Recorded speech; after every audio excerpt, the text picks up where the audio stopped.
Welcome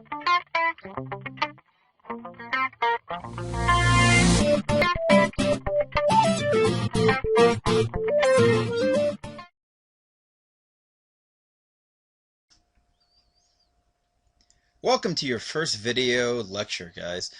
Today we're going to start putting tools in your toolbox. When you signed up for chemistry, you got a toolbox. It was empty. Now it's my job to help you guys fill that with tools to help you make chemistry. And the first one we're going to put in there is the ability to round. Now I know a lot of you saying, Mr. J, I know how to round. I've been doing this since elementary school. And it's true, you probably did first learn to round, probably about 4th, 5th, maybe 6th grade. But the problem is, even after all the time, some of you are still doing it wrong.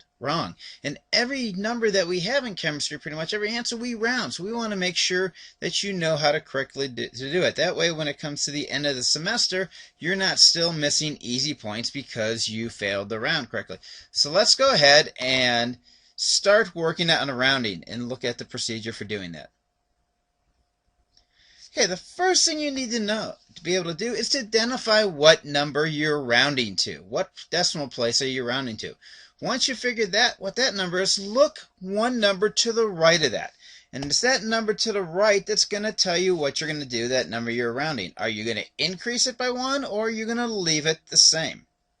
For example, rounding 2 decimal places, we have this number, 0.5945963. Well, our second decimal place is the 9. We look one place to the right of it, which is the 4, and that's going to tell us what we do to that 9, if we increase it or decrease it. So let's just refresh you on the rules of rounding. Okay, first of all, if the number to the right that you want, or the number that you want to round, is less than 5, you're just going to drop every number to the right of that number and leave it the same after the decimal. If the number is 5 or greater, you're going to increase your rounded number by 1. So pretty simple. So 5, 6, 7, 8, 9, you're going to round up. 1, 2, 3, 4, you're just going to leave that number the same. Let's do a couple examples here.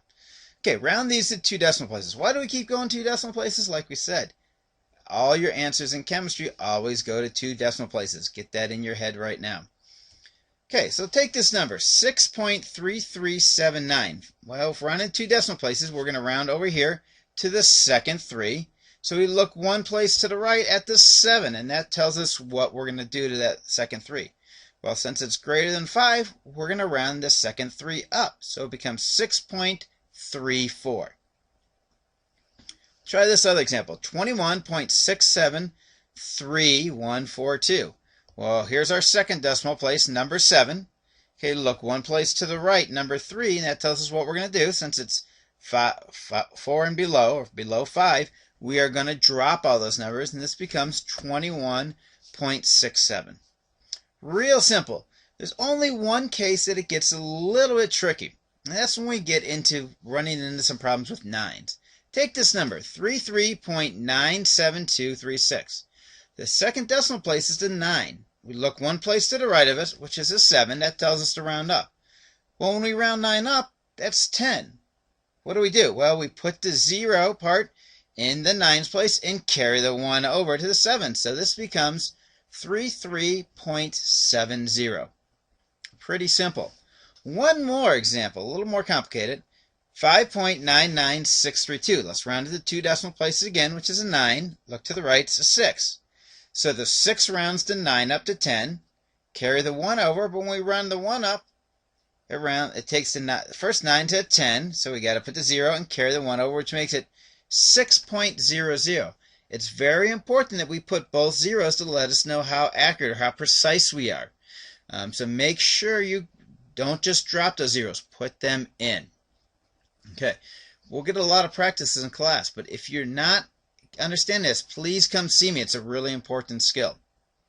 Okay, a little saying I heard recently to help you remember the rules is this. 5 and above, give it a shove, meaning shove the number up 1. And if it's 4 and below, keep it down low, meaning don't change it. Dumb saying, I know, but it's been stuck in my head since I heard it, and so I think it's a pretty good one. If you don't like this one, come up with your own. But remember the rules. 5 and above, you're going to increase the number you're rounding by 1.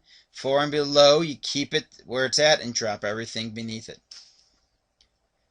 Okay, one last thing that we need to talk about in regards to these numbers is writing numbers and how to correctly write them. The complete expression of a measurement, and this is what we're doing in chemistry, we're measuring stuff, must include three things. First of all, it needs its numerical value.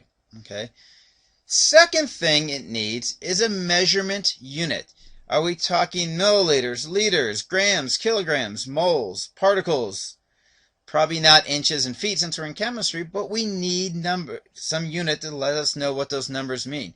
Without those units, we have naked numbers, and nobody wants to see naked numbers running around the place, especially me. So give your units, your numerical values, some meaning by putting their units on. Okay?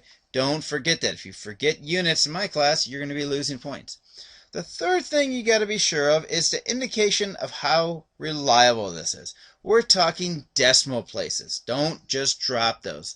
Like we saw in the previous example, we're rounded up to 6.00. It's important that we keep the 2 zeros on there to show us how accurate it is. Okay, guys. I hope this quick tutorial on rounding helped you out. Now, if you are missing anything, if this is confusing, you need to come see me right away. It won't take us long to get you on track. But if you can't round properly, it's going to cause problems, especially once we get into looking at atomic weights and formulates and everything like that. If you round wrong there, you're going to be really kind of lost. So please, please do not do that. And until I see you in class next time, guys, take care.